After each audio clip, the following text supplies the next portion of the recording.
Okay, this might not be the best anime Christmas movie ever, but it's definitely the only one I've ever seen, so it's gotta be up there, right?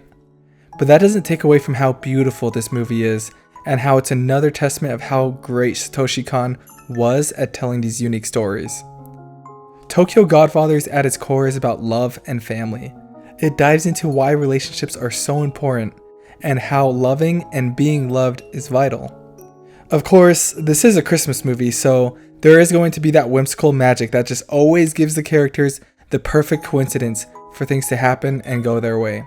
But it is a grounded story that shows realistic challenges that people go through that lead them down a path where they give up on everything, lose their family, lose their loved ones, and struggle day to day being homeless. Now, I know all this sounds pretty depressing, and it's supposed to be a Christmas movie, right? Don't worry, it still is. In the spirit of Christmas, the movie shows that it's never too late to change your life around, become a better person, and reconnect with the ones you love. There is always hope. Hi, I'm Sway, and I like anime. Tokyo Godfathers is about three homeless people. On Christmas Eve, while digging through trash, they happen to find a baby. They spend the rest of the movie taking care of the baby and looking to reunite her with her parents. It's a crazy adventure as they look for clues and go from place to place looking for the parents. They get into tons of crazy situations, but the heart of this movie is the characters' interactions with each other. We have Jin, who used to be a cyclist until he got into drinking and gambling. Now he's just a grouchy old drunk. Next, we have Hana, who is a trans woman. All her life, the one thing she wanted was to be a mother. So when they find this baby, she feels like it was a miracle and that she's destined to take care of her. Of course, deep down she knows that she still needs to find the parents to see why they abandoned the baby in the first place. Finally, we have Miyuki, a teenager who ran away from home after a pretty violent altercation with her father. The three of them form somewhat of a family, Jin being the father, Hana being the mother, and Miyuki the daughter. It's not your traditional family, and a pretty dysfunctional one at that, but a family nonetheless. They bicker and argue all the time, but look after and care for one another at the end of the day, just like a real family. One thing this movie does so well is flesh out each one of these characters. You get to learn their backstory, how they became homeless, and the inner struggles they're going through. It all comes naturally throughout the story too, which I guess now is the perfect time to praise the pacing in this movie. It never feels like we are stopping to learn about their past, and every scene perfectly transitions into the next one.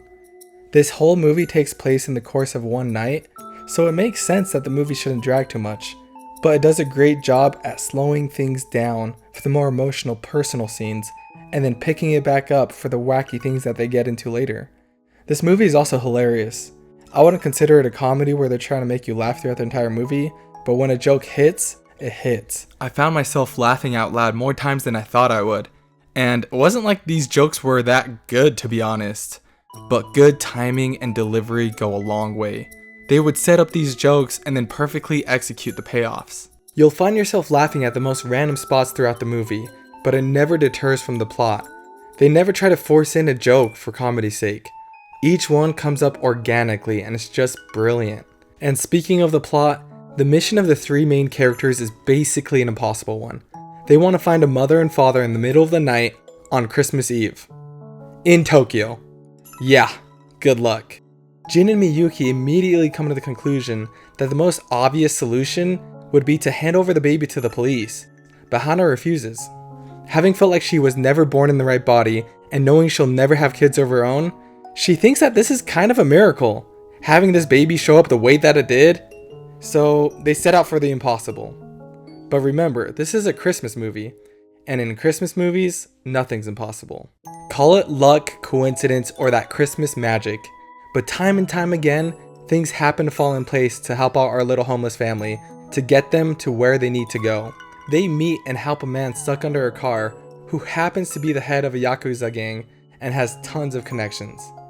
They happen to find some supplies that they really need at the cemetery, and I won't even think about spoiling you about the climax of this movie. But just know that nothing happens that is so crazy that it takes away from us believing that this is a grounded story. The story does a great job of slowly building up the tension and rising the stakes as they continue on their journey and get into different situations. It's a hell of a ride, but as fun as this journey is, it's nothing compared to the real core and message of what this movie is really about. As I mentioned at the start of the video, for one reason or another, Jin, Hana, and Miyuki ended up homeless, and in the process, lost connections with their family and loved ones. They all chose to live a life where living day to day on the bare minimum, getting just enough to survive, was better than taking responsibility for their actions. They lost all hope of ever returning to the lives they once knew, and the guilt and shame overtook them to where they wouldn't dare to try to reconnect with their family. But a baby can change someone. Such an innocent thing that is incapable of doing anything to deserve suffering, it's impossible not to care for it and want the best for it.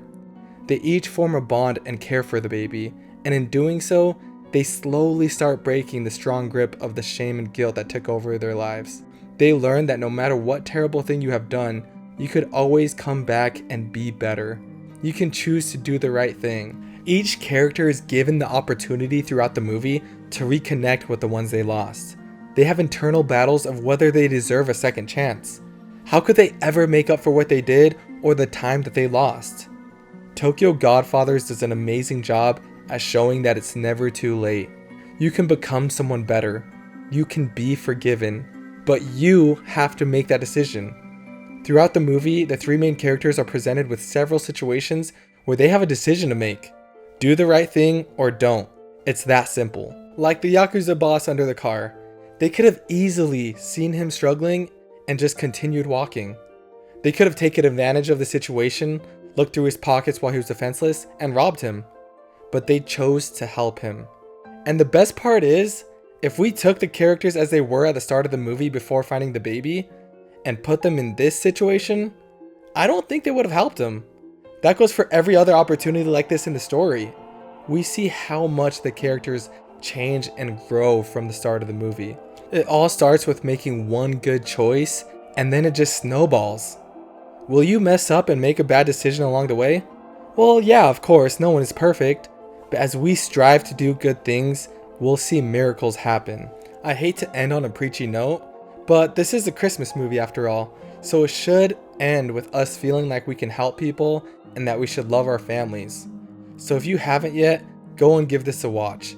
Tokyo Godfathers is such a unique movie. I love the unique perspective it gives us on homelessness and the message about hope, love, and doing good.